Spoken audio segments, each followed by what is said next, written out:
익산 일빛교회 장권능 목사입니다.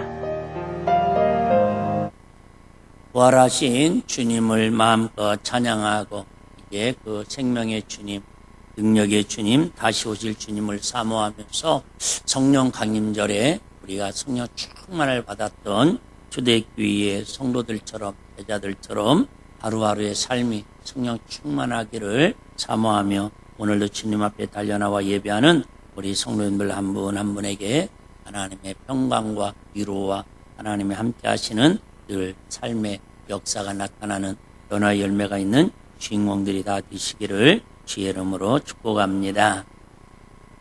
조금만 소리 올려주시겠습니까? 우리가 신앙생활 하면서 가장 힘든 게 뭘까? 신앙생활 하면서 오늘도 이렇게 예배 자리에 나오는 데 있어서 여러분의 은혜 받기에 방해하는 요소가 가장 큰 요소가 뭘까? 한번 생각해 보셔봐요. 아마 크게 5가지로 우리 신앙생활의 장애물이 있고 우리가 믿음 생활하는 데 있어서 문제를 일으키지 않을까 생각을 해봅니다. 첫 번째는 많은 사람들이 시간이 없다라는, 바쁘다라는 거죠. 목사님, 오늘도 내가 일교 와서 찬양하고 말씀 앞자리에도 아멘 하면 듣고 싶은데 하다 보니까 이것도 해야 하고 저것도 해야 하니까 시간이 쫓긴다라는, 주일날 예배 드릴 시간이 모자란다라는 거예요. 그 시간에 대한 문제로 신앙생활에 많은 장애를 겪고 있다고 고백을 합니다. 오늘도 보니까 제가 보니까 우리 교회도 17분이나 아이고 시간 때문에 참 제약을 받는 걸 제가 볼 수 있습니다. 두 번째는 이게 더 클 수도 있고 작을 수도 있는데 물질 문제 때문에 사실은 겉으로 표현은 안 하지만 실상은 내면 입숙한 곳에 이것 때문에 상처를 받고 시험에 들고 신앙생활 물질 때문에 우리 신앙생활이 하나님께 가까이 나가는데 장벽이 생기는 부분을 부인할 수가 없습니다. 다른 사람은 모르겠는데 나는 우리 아버님이 하신 말씀이 기억나요.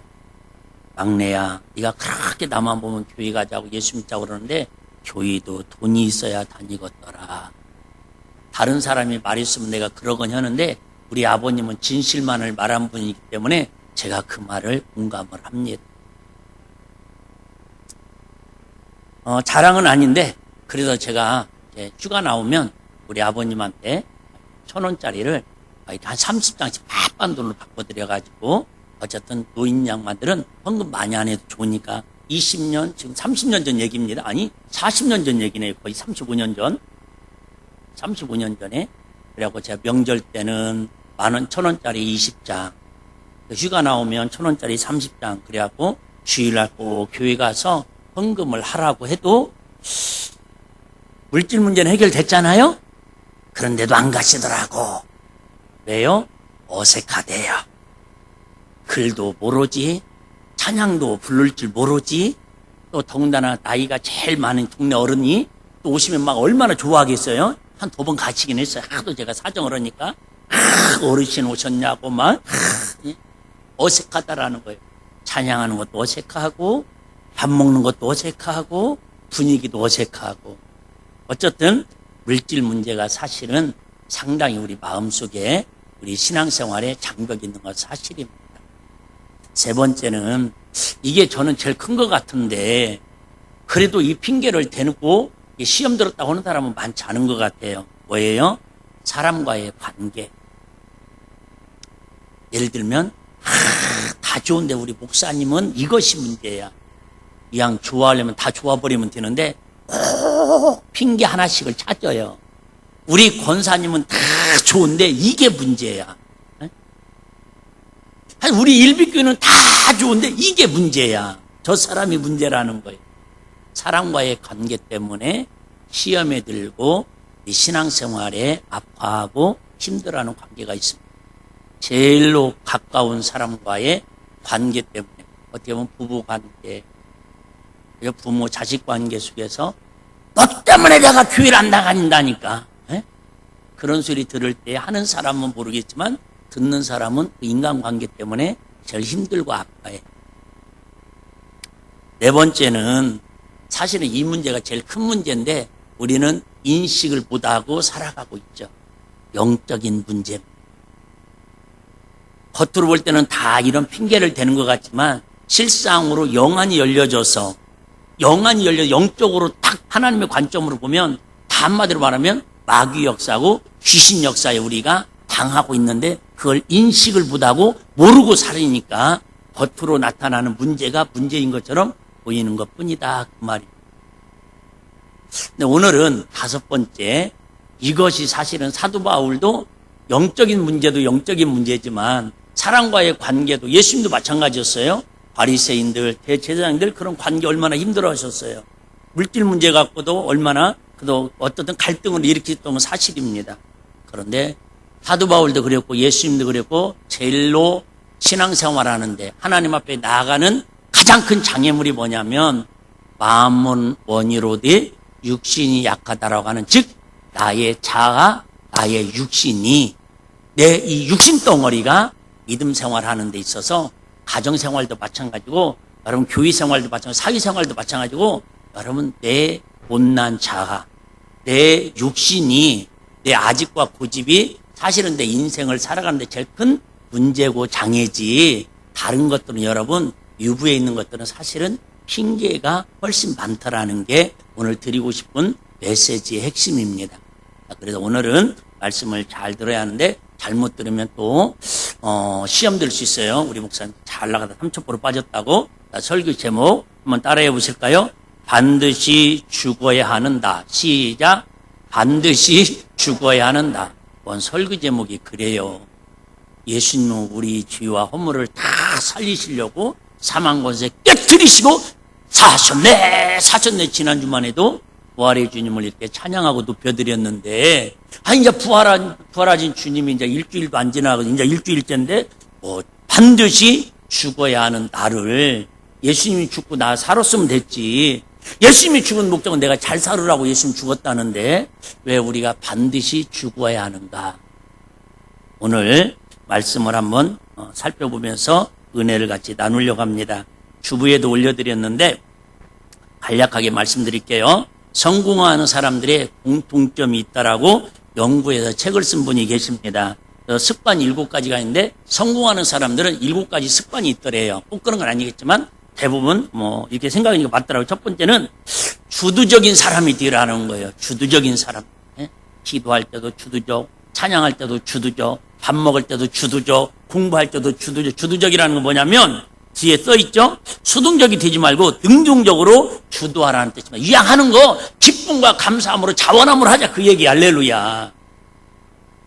제가 항상 기쁜 건 아니잖아요. 항상 신나는 건 아니잖아요. 그런데 다른 때는 몰라도 어쩌든 저는 어떤 설교 자리에서든 저는 막 기쁨으로 즐거움으로 막 행복하게 설교하려고 몸부림치고 있습니다. 할렐루야. 그런 것 같이 보이지 않아요? 네. 항상 저라고 웃을 일만 있는 건 아니겠죠 뭐. 더 이상 얘기하면 정체가 드러날 것 같아요. 그래 여러분. 항상 여러분 주도적인 사람이라는 것은 뭐예요? 그냥 적극적이고 능동적인 사람들 그냥 밑에 마지못해도 도살장에 끌려가듯이 그렇게 다니지 말으라는 거예요. 비올 때도 주양님 어차피 오는 거 그죠? 기쁨으로 오잖아요. 두 번째는 끝을 생각하며 시작하라는 거예요. 많은 장사하다가 망하는 사람들을 제가 나름대로 연구를 해보니까 시작에만 부풀려 있어요. 이게 혹시 잘못되면은 차선책 다음의 대책을 나름대로 취약의 생각도 이렇게 해보고 해야 하는데 무조건 꿈에 부풀려갖고 자기 가면 다 잘 될 것처럼 생각하다가 망한 사람들이 그렇게 망해요. 여러분 우리 신앙생활도 마찬가지입니다. 어떤 의미에서는 하루하루 사는 인생도 마지막 주님 앞에 즉 코람데오 심판대 앞에서의 인생을 생각하면서 살면 우리의 삶이 좀 더 진지하고 우리의 삶이 좀 더 능동적이고 뭐랄까요 하나님 기뻐하는 삶을 살지 않을까 그런 생각을 한다라는 거예요. 항상 끝이 있어요. 대화에도 막말할 때는 모르는데 그 대화에 항상 뭐가 있어요? 끝이 있어요. 세 번째는 소중한 것을 먼저 하라는 거예요. 소중한 것. 즉 우선순위를 정하고 중요한 것. 즉 하나님이 원하시는 게 무엇인지 많은 사람들에게 유익이 되는 것이 무엇인지 내가 하고 싶은 일도 중요하지만 좀 더 성숙한 사람, 성공하는 사람은 내가 원하는 것이 아니라 몫이 소중하고 뭐가 급하고 우선순위에 따라서 하라는 거죠. 저도 그래요. 항상 제가 이렇게 막 이렇게 제 동선이 꼬이는 거 보면은 그냥 별로 중요하지 않은 거 가지고 막 시간을 막 이렇게 써요. 예를 들면 자수해 볼까요? 이번에 노예를 갔더니 2년 동안 노예장원이하고 수고했다고 감사패를 조그마한 걸 하나를 줬어요. 그리고 그런 적이 없었는데 그죠? 반죽이 이렇게 손에 들고 다니는 우리 성일경 안수집사님 새벽마다 들고 이렇게 듣고 다니거든요. 그걸 부상으로 주더라고요, 상품으로. 그래서 내가 이번에 신방 다닐 때 그 반주기로 이렇게 찬양을 틀고 그걸 부르면 좀 은혜스럽겠다 해가지고 아무리 이렇게 연구를 해도 내가 잘 안 돼요. 내가 그렇게 뭐 기계치는 아닌데. 그럴 수 있잖아요? 이대나 그럴 수 있어. 그럼 화장실 갔다 와.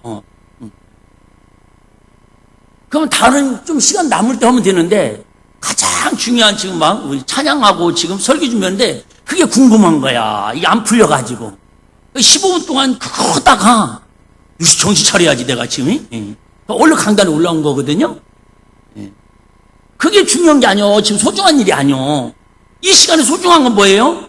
원고 한 번이라도 더 읽어보고 5분이라도 일찍 올라와서 기도하는 게 중요한 거지. 할렐루야.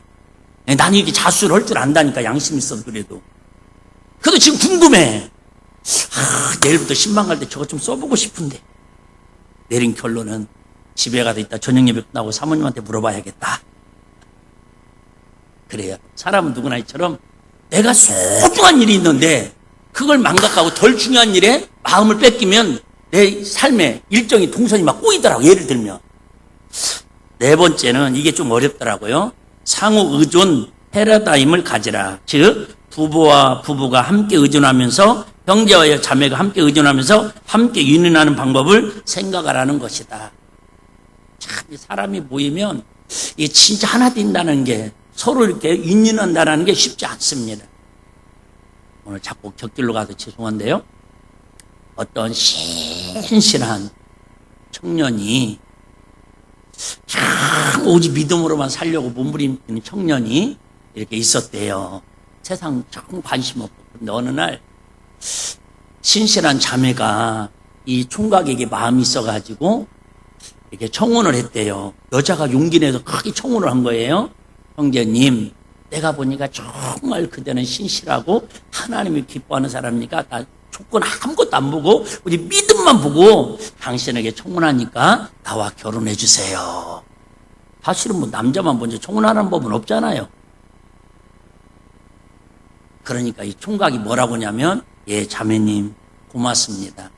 하지만 내가 결혼을 해야 할지 말아야 할지 좀 더 기도해보고 고민을 해봐야겠습니다. 그리고는 그 다음날 바로 보따리를 싸가지고 우리로 말하면 기도원에 수도사에 들어간 거예요. 수도원에. 그래갖고 하나님께 기도하는 거예요. 하나님 결혼을 해야 합니까? 말아야 합니까? 그러면서 기도하면서 결혼을 하면 좋은 장점 쭉 쓴 거예요. 결혼을 하면 손해볼 거 불편한 걸 쭉 쓴 거예요. 그랬더니 예를 드는 거예요. 정확한 숫자는 모르겠는데 예를 드는데 결혼하니까 100가지가 유익이 있더라는 거예요.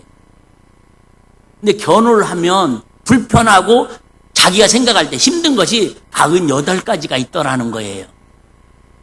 100대 98. 이거 결론 내리는데 1년 걸렸어요.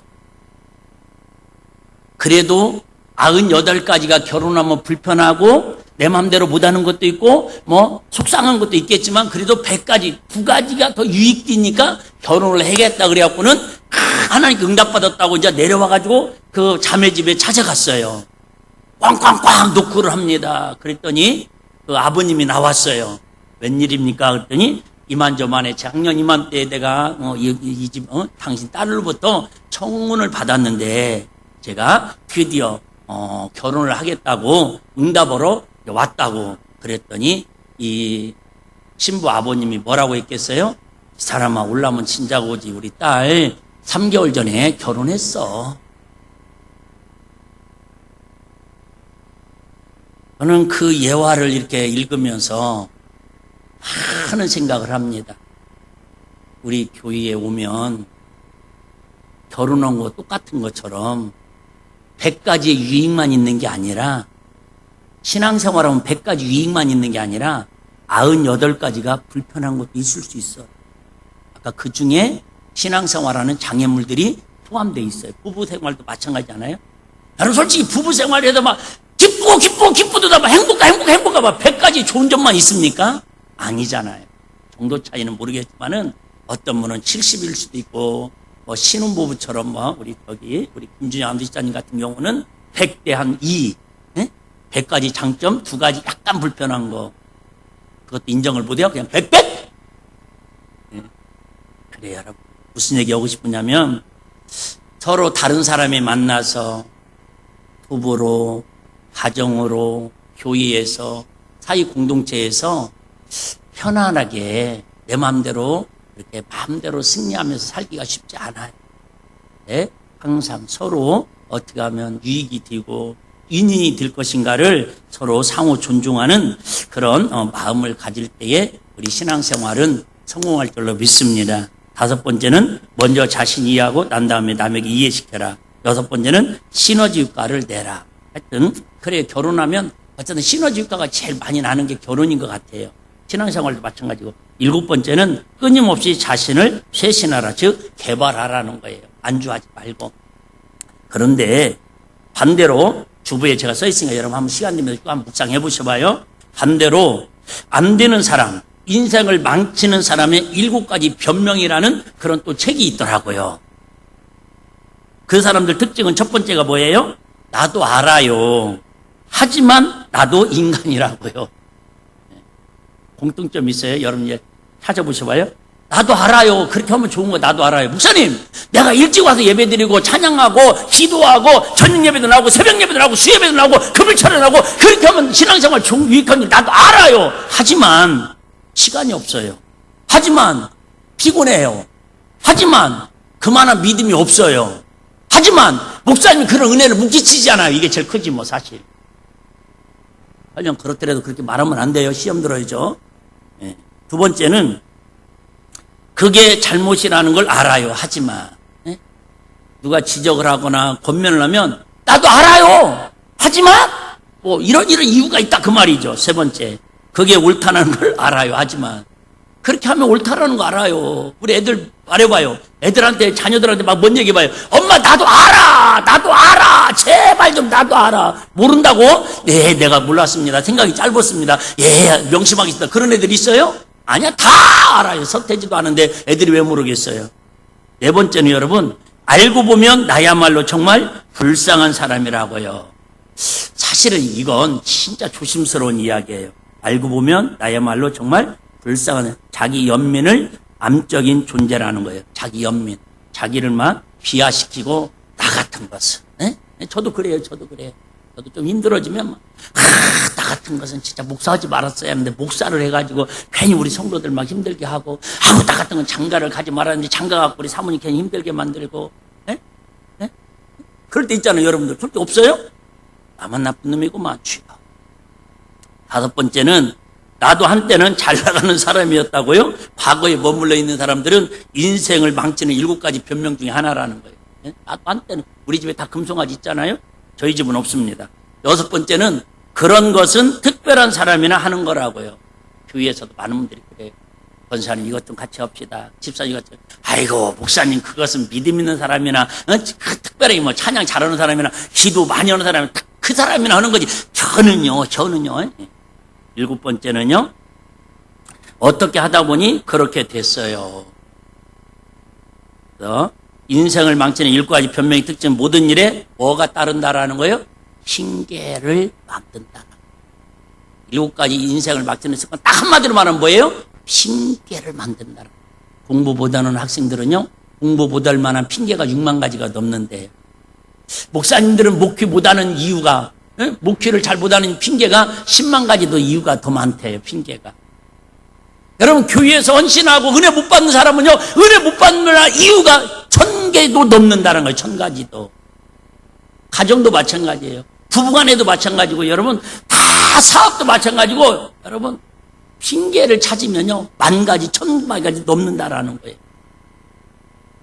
그런데 성공하는 사람과 실패하는 사람의 공통점은 아니 차이점은 뭐냐면 성공하는 사람은 끊임없이 자기와의 싸움을 포기하지 않는 것이고요. 실패하는 사람은 쉽게 목표를 포기하고 변명하고 핑계를 정당하는데 익숙해져 있다라는 거예요. 특히 자기와의 싸움에서 쉽게 패배하는 사람이라는 거예요. 자기와의 싸움에서 쉽게 포기해버리고 그런 사람들은 절대 어느 상황에서든 성공할 수가 없다라는 거예요. 오늘 설교를 여러분들이 제가 세상 얘기 막 이런 하는 게 아니라 오늘 말씀 내용은 잘 알으니까 핵심만을 지금 서론을 통해서 잘 이끌어가고 있는 거예요. 잘 따라오시면 됩니다. 오늘 본문도 우리 예수님께서 아시는 것처럼 딱 한마디로 요약하면 자 죽음을 앞두시고 십자가를 지시기 전에 제자들을 제일 똑똑하고 제일 그동안 믿었던 근데 사실은 알고 보면 제일 어떤 사람들이에요? 뻥이 센 사람들이요. 제일로 거짓말이 세고 제일로 권력욕이 강한 사람들이에요. 왜? 그 엄마들이 치맛바람이 왔고 영의정 자의정 베드로는 그냥 내가 죽기까지 얼마나 막 큰 소리 뻥뻥 치는 사람들이에요. 그런데 하필이면 그렇게 욕심도 많고 권력욕도 있고 그렇게 뻥도 센 베드로 요한 야고보 셋을 데리고 마지막 예수님이 십자가 지시기 직전에 기도하러 세 제자를 데리고 산에 올라가 기도하시는 내용입니다. 기도하는 내용이 우리 잘 아는 것처럼 36절에 보면 이렇게 기도합니다. 아바 아버지여, 아바 아버지여, 아버지께는 모든 것이 가능하오니 이 잔을 내게서 옮기시옵소서. 이 잔은 십자가의 죽음의 잔입니다. 그러나 나의 원대로 마옵시고 아버지의 원대로 하옵소서. 자, 한마디로 말하면 지금 예수님께 겟세마네 동산에서 기도하는데 우리가 잘 알죠. 어떤 기도를 하셨다고요? 땀방울이 핏방울이. 전문학자들은 의사나 신학자 전문학자들은 이 땀이 핏방울이 되려면 모세혈관이 터져야 그렇게 땀이 핏방울로 쏟아질 수 있다라. 그만큼 애절하게 간절하게 기도한 이유가 뭐냐? 십자가 안 지시려고? 그게 아니라. 기도하는 목적은 뭐예요? 자기 자아, 자기 뜻이 아니고 나를 통해서 하나님의 뜻을 이루기 위해서 즉 뭐예요? 내 자아와 내 정욕과 내 육신의 모든 사심을 이길 수 있는 유일한 힘은 기도밖에 없는 걸 아셨기 때문에 예수님은 그렇게 처절하게 기도하러 올라가셨다 그 얘기 할렐루야. 근데 제자들은 피곤해서 우리 잘하는 거 저와 여러분들처럼 그죠? 지금은 목사님이 설교하는데 주는데 기도할 때 주는 거야 뭐 당연하겠죠 뭐. 꾸벅꾸벅 3번이나 조를 때 다른 성경이 보면은 예수님께서 어느 만큼 여기다 돌을 갖다 놔야 할란가 봐. 그렇죠? 네, 그래갖고 돌을 이렇게 던져서 맞을 만한 거리에서 제자들은 기도하고 있고 예수님 기도하는데 예수님도 참 내가 볼 때는 좀 그래. 아니 기도하시면 그냥 제자들이 자든 말든 나는 그저 설교하다 졸든 말든 그도 막 이렇게 속은 상해도 기도 그냥 설교하잖아요. 예수님은 그 꼴을 못 보시는가 봐. 가다가 졸고 있으면요 내려가셔서 이놈들아! 지금 때가 어느 때인데 이놈아 자고 있어 깨워요. 그러면 아이고 죄송합니다. 또 얘기해요? 아이고 기도해야 하는 줄 알지만 육신이 피곤해가지고 알잖아요. 어제까지 예수님 따라다니면서 막 뒤치다거리 했잖아요. 하지만 그러니까 예수님이 뭐라고 그래요? 그래 그럴 수도 있겠다. 그래도 그냥 기도하자. 왜? 우리 연약한 육신을 내 자아를 이길 수 있는 유일한 힘은 기도밖에 없으니까. 그렇게 해서 3번이나 예수님께서 제자들을 가서 찾아갑니다. 그래서 마지막에는 예수님께서 뭐라고 그래요? 야, 때가 됐다. 이제 기도하고 싶어도 나를 위해서 기도하지 못할 때가 있다. 일어나서 그만 가자. 그러시고 십자가 골고다길을 올라가셔서 십자가에 죽으시는 그 모습을 우리에게 보여주고 계십니다. 제가 사실 이번 성지순례를 다녀오면서도 느끼고 영화를 보면서도 느끼고 오늘 본문을 보면서도 느끼는 건데 참 많은 생각을 해봤어요. 자, 예수님은 아시잖아요? 굳이 이렇게 애가 터지도록 땀방울이 핏방울이 되도록 기도하지 않으셔도 맘만 먹으시면 예수님 말씀대로 하늘에 있는 천군 천사를 증원시켜가지고 12영도 더디는 천사들을 동원해가지고 사람들을 싹 쓸어버릴 수도 있는 그런 전지전능하신 하나님이셔요. 그런 능력이 있으심에도 불구하고 왜 예수님은 꼭 인생, 공생의 전부를 딱 한마디로 말하면 그 예수님의 생애는 무슨 생애를 사셨어요? 기도하는 생애를 사셨어. 공생에 시작하면서부터도 40일 뭐 하시고 금식 기도하시고 제자들을 부르실 때도 기도하시고 귀신을 내어 쫓을 때도 기도하시고 오병이의 기적을 일으키고도 한적한 곳에 가서 또 밤새도록 기도하시고 예수님은 우리 인간이 아니시잖아요. 말씀만 하시면 나사로야 일어나 하니까 일어나 걸기도 하는데 세상에 보리떡 5개 물고기 2마리를 가지고 축사하시니까 그 5,000명 장정이 먹고도 12광주리가 넘도록 남는데 예수님은 얼마든지 말씀으로 죽은 자도 살리고 귀신도 쫓아내고 천사들도 막 부리는 영으로 해서 모든 걸 다 할 수 있음에도 불구하고 그 예수님은 친히 땀방울이 핏방울이 되도록 그렇게 제자들을 끌고 가서 혼자 가서도 되는데 왜 제자들을 끌고 가서 기도하셨을까?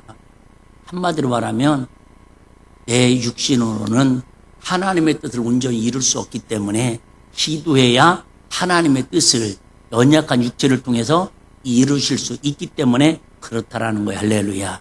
무슨 얘기인지 아십니까?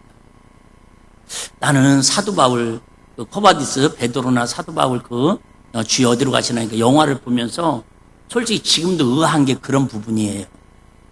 사도 바울은, 베드로는 지나가서 그림자만 스쳐도 귀신이 떠나가고 가서 기도하면 말씀 들을 때 다 그 가정에 성령을 받고 유두구가 죽어서 그죠? 성전에 떨어져 죽었는데도 가서 이렇게 세우니까 숨을 쉬고 일어나서 걷는데 그렇게 능력 있는 사도들이 기도하면 세상에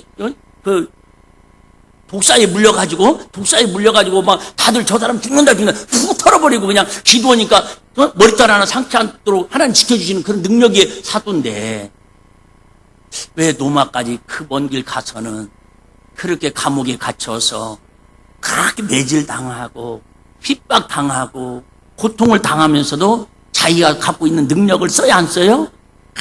하나도 쓰지 않고 왜 묵묵하게 그 죽음의 사형틀로 사라져 갈까? 뭐예요?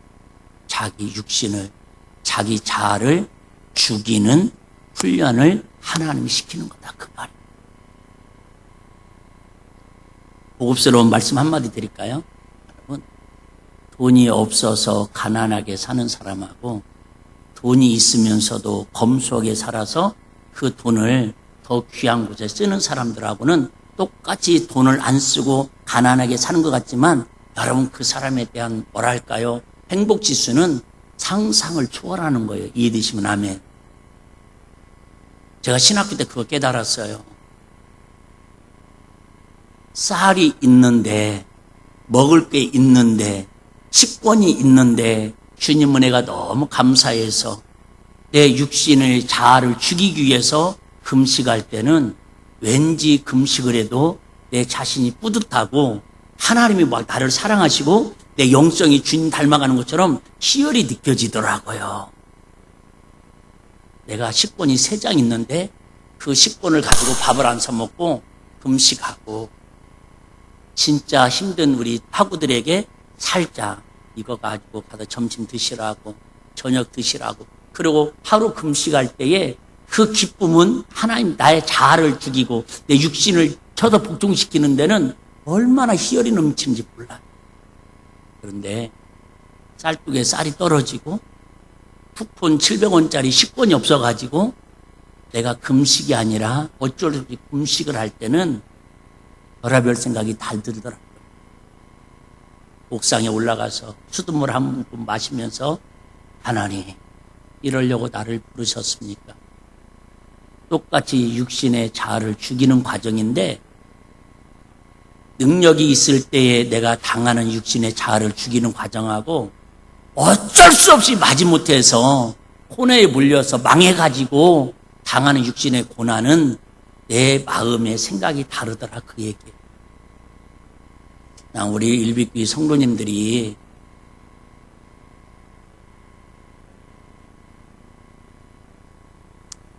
한마디로 말하면 은혜 받았으면 좋겠어요. 할렐루야. 여러분, 우리 일비교회에서 은혜 받으면 솔직히 여러분, 교회 바깥에 나가서 다른 소리 하고 다닐까요? 안 다닐까요? 안 다녀요.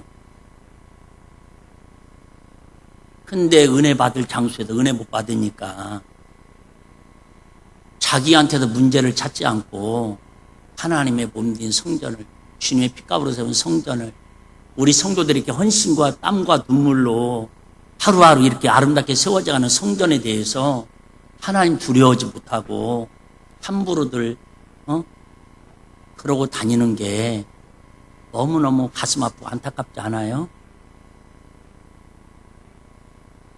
여러분, 정말 교회 열심히 오래 다녔다는 거 자랑하지 말고, 교회에서 내가 권사다, 뭐 반주한다, 드럼 친다, 여러분 이런 거 갖고 유세 떨지 마시고 우리 인격적으로 날마다 말씀 들으면서 우리 찬양하면서 교회에서 봉사 헌신하면서 예수님처럼 제자들처럼 내가 그런 능력이 있음에도 불구하고 우리 자아와 아직과 고집을 죽이는 사람이 최고의 은혜인 사람인 줄 믿으시기를 바랍니다. 그냥 그런 얘기해요. 정말로 김익두 목사님이라고 옛날에 깡패 출신이었던 절대 부흥강사 있었다고 그랬잖아요. 예수는 내가 믿고 덕은 네가 본다고 그런 말 유명한 말을 하는 분인데 그분이 하는 얘기잖아요.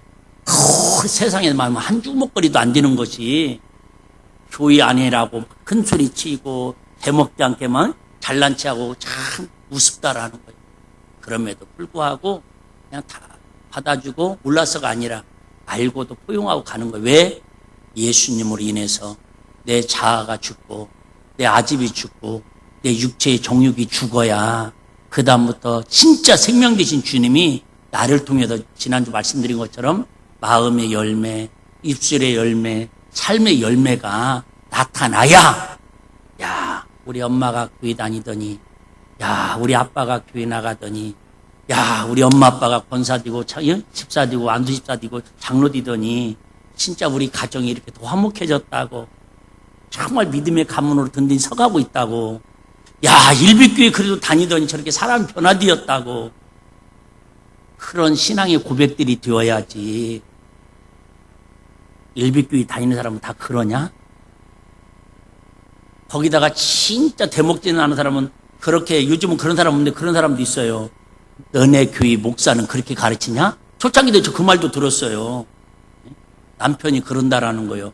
그러면 자기가 잘못한 걸 깨닫고 회개하고 남편을 잘할 생각을 해야지 그걸 또 무슨 자랑이라고 나한테 일러요.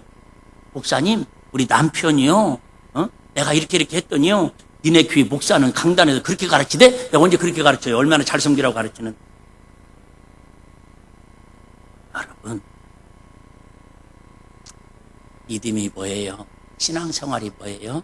나 가진 거 달란트 재능 자랑하는 게 아니라 교회에서 잘난 거 여러분 자랑하는 곳이 아니라 예배 드릴 때마다 말씀 드릴 때마다 저도 마찬가지고 이게 안 되니까 이렇게 힘들어요. 내 아집과 내 자아와 육신의 정욕을 날마다 쳐서 복종시키고 죽어가는 거예요. 할렐루야. 사도 바울은 이렇게 고백하고 있지 않습니까? 그래서 사도 바울은 고린도전서 15장 31절에 이렇게 고백합니다. 자, 고린도전서 15장 31절. 형제들아 내가 그리스도 예수 우리 주 안에서 가진 바 너에게 대한 나의 자랑을 두고 단언하노니 시작. 나는 날마다 죽노라. 그냥 한 시간도 여러분 이렇게 주님 말씀 앞에 죽지 못하면 오수리가 일주일 동안 뭐 여러분 얼마나 세상에도 억울한 소리 많이 들어요. 얘기했잖아요. 사도 바울 여러분 얼마나 애매히 당하는 고난을 많이 겪었어요. 복음으로 전하다가 얼마나 죽을 고비를 많이 넘깁니까? 그럼에도 불구하고 한 번도 그가 갖고 있는 하나님의 능력을 허투루 조심스럽네 함부로 그 능력을 쓰지 않더라 그 말이에요. 나는 솔직히 나에게 그런 능력이 있으면 죄송해요. 아마 오늘 이 시간에도 주여! 막 내가 말할 때 막 주여가 주님을 향해서 막 부르짖는 기도가 있고, 주여 저 인간 좀 한번 손대시옵소서, 막 이런 주여가 있을 수 있잖아요. 주여 손에 주시옵소서.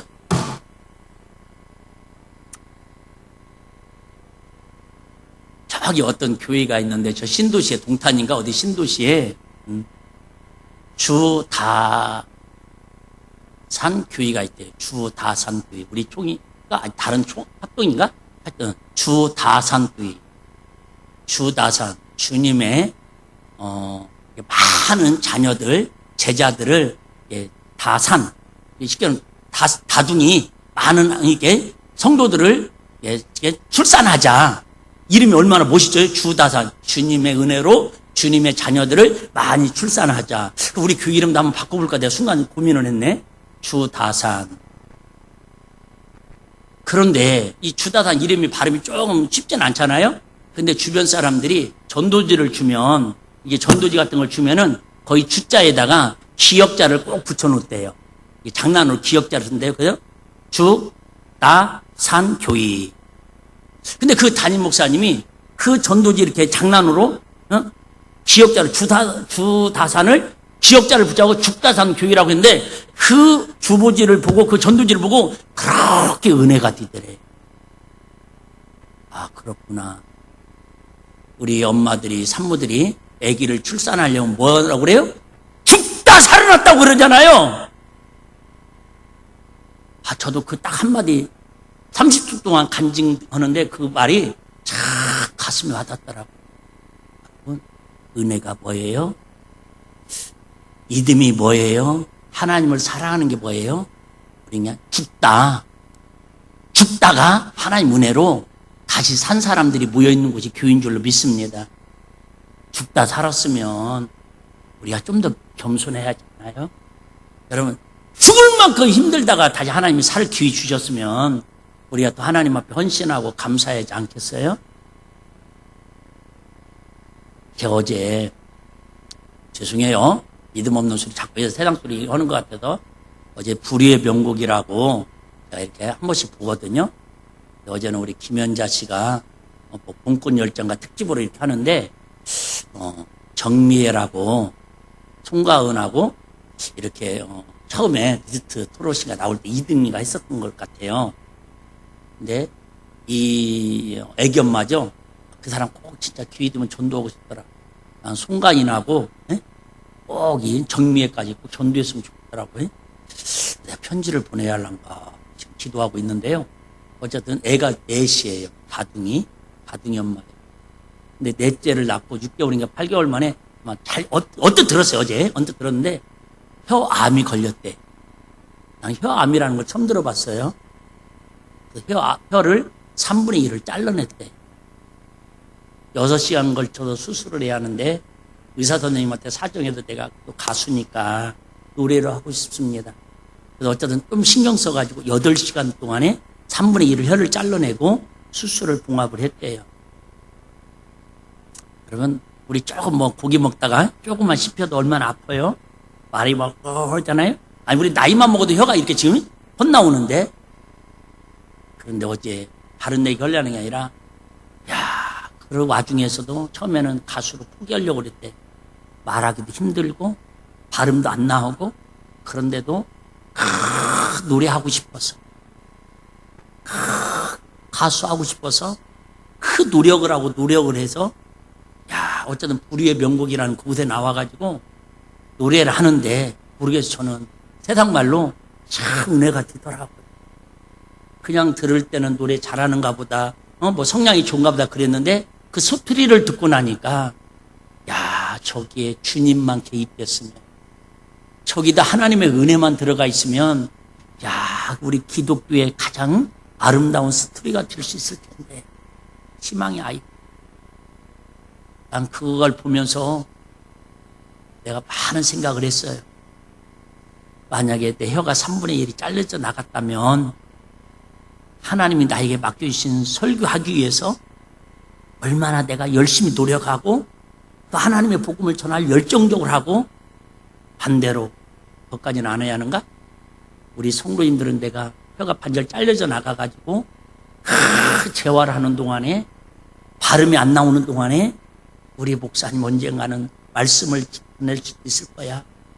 지금 우리 목사님 발음도 안 나오지만 그래도 우리 목사님 쫓아내지 않고, 젊은 목사 쫓아가지 않고, 우리 목사님 다시 한번 재기할 때까지 내가 기다리고 기도할 거야.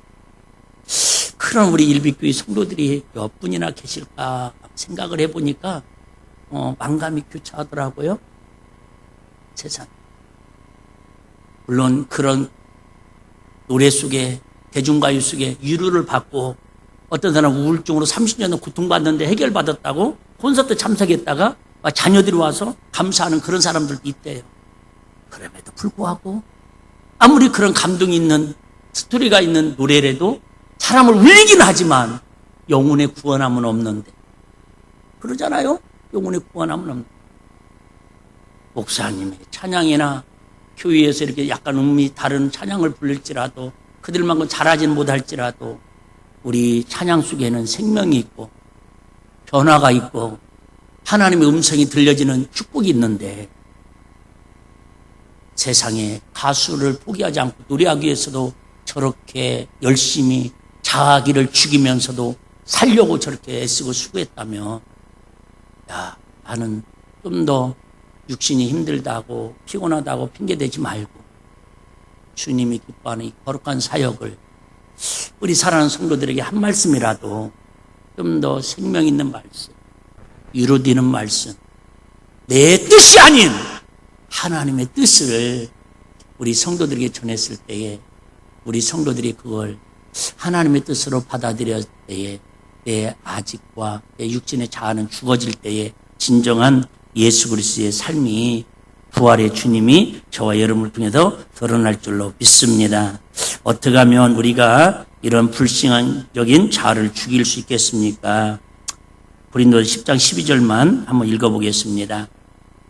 고린도서 10장, 그런즉 선줄로 생각하는 자는 넘어질까 조심해. 항상 조심조심하는 사람은 여러분 거의 내가 사고는 내지 않습니다. 물론 혼자 아무리 조심조심해도 뒤에도 박으면 어쩔 수 없지만은, 그래도 여러분 항상 조심조심하면,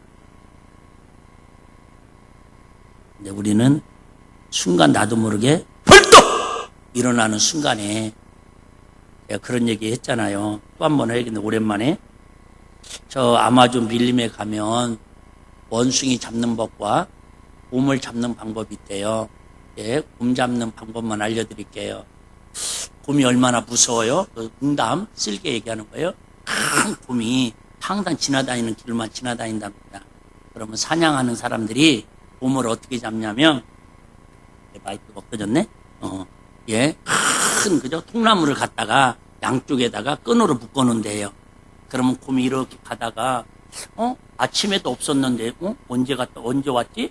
어제도 없었는데 언제 왔지? 네가 나한테 한번 해보자는 거야. 그래서 머리를 딱 받는데요. 그러면 얘가, 그저 통나무가 어떻게 해요? 뒤로 물러가니까, 그럼 그렇지만 어디서 까불어. 그런데 방심하려고 하는데 얘가 다시 오더라는 거예요. 그럼 어떻게 하면 돼요, 우리는? 수그리, 아까 맨시로. 수그리면 되는데, 얘가, 무엇이요? 다시 한번 해보자는 거야? 그래서 가서 꽝 받는데요. 그러다가 결국은 골이 깨져가지고 그 자리에 죽으면은 사냥꾼이 옆에서 지켜보고 있다가 그냥 가져다가 가죽 벗겨서 팔고 쓸겠다가 이렇게 팔아서 그런데, 실제인지 아닌지는 모르겠지만 예화인데, 몇십 년 전에 들은 얘기인데, 분강사님이 들은 얘기인데, 우리의 모습 같아요. 이렇게 좀 안 되면 하나님이 너 이러면 안 돼, 너 교만하면 안 돼, 너 선줄로 착각하면 안 돼. 그러면 하나님께서 우리를 지팡이와 막대기로, 때는 목사님을 통해서, 그죠? 사랑하는 가족을 통해서, 주변 사람을 통해서, 자연을 통해서 툭 쳐. 다 알아. 자기는 알아. 사고 난 거, 어디 아픈 거, 누가 속 썩이는 거, 왜 그런지 거의 우리 일비교회 성도들 정도면 70, 80%는 거의 알아. 자기 스스로 진단을 해요. 내가 말 안 해도. 그러니까 내가 안 해주는 거예요. 푹 치면 어떻게 하면 돼요? 납작 엎드려서, 하나님, 내 욕심이 컸어요. 아까 얘기했던 내가 5가지 핑계로 하나님 앞에 더 가까이 못 나갔어요. 그죠? 나를 죽여주시옵소서, 내 사심을 죽여주옵소서, 하나님 은혜로 살기를 원하면, 그러면 하나님께서 아무리 사탄 마귀를 통해서 그냥 씩씩, 그죠? 몽둥이로 때려치려도 그냥 씩씩 지나가는 거예요. 헛스윙이 되는 거예요. 그런데 이쯤이면 괜찮지 않을까요? 그때 또 날라오더라고. 오늘 웃자고 하는 얘기 같지만 중요한 얘기입니다. 내 자아가 왜 못 죽어요? 근데 은혜 받은 것 같은데 뒤돌아서면 또 나도 모르게 쑥 올라와 있다니까. 잡초처럼. 그러다 우리는 날마다 그래서 사도 바울은 뭐예요? 그래서 죽는다고 고백하는 거예요. 죽는 걸 한 번 죽으면 끝나는 건데, 우리 할 얘기는 많은데, 월남 이성재 선생님이라고 계셔요. 우리 월남 이성재 선생님이라고 계시는데, 그분이 장로님이셨어요. 부활말에 위대한 민족의 스승이었던 월남 이성재 장로님께서 이렇게 얘기했답니다. 평생 남의 탓을 절대 하지 않으셨다고, 하지 않고 살겠다고 그렇게 고백했대요. 이성재 장로님이 오늘 이 말씀 가슴에 새겼으면 좋겠어요. 금유철회 때는 뭐라고 말씀드렸죠? 피증준 목사님이 자기는 피스라서 쌍놈 출신이지만 5대 쌍놈 집안이지만은 자기는 예수 피로 인해서 이제는 쌍놈이 아니라 주님의 혈족이 됐다고 그러시면서 나는 평생에 내 입술을 통해서 피곤하다는 단어를 쓰지 않고 살겠습니다. 제가 직접 들었거든요. 근데 우리 이상재 선생님은 장로님이신데 나는 평생 남의 탓 핑계대지 않겠다. 중요합니다. 나도 이렇게 설교하면서도 하루아침에 뒤면 얼마나 감사하겠어요. 안 되더라. 그러니까 헌소리 또 하고 또 하는 거예요. 나라가 주권을 잃은 것도 일본 탓이 아니고 내 탓이라고 합니다. 나라의 국방은 유면하고 백성들의 안위는 안중에도 없이 권력 다툼에 날밤을 세우는 우리 탓이라고 외쳤다고 합니다. 우리도 영적인 문제를 주변에 목사님 탓하고 사모님 탓하고 누구누구 탓하지 말고 내 탓이요 내 탓이요 하며 빨리 수용하면서 내 자신을 납작 십자가 앞에 엎드리고 주의 은혜를 구하면 그때 주님께서 저와 여러분을 살리시는 생명의 기쁨과 소망의 기쁨과 하나님의 영광을 드러내는 아름다운 찬양 열매가 우리의 삶을 통해서 주렁주렁 열매 맺을 줄로 믿습니다.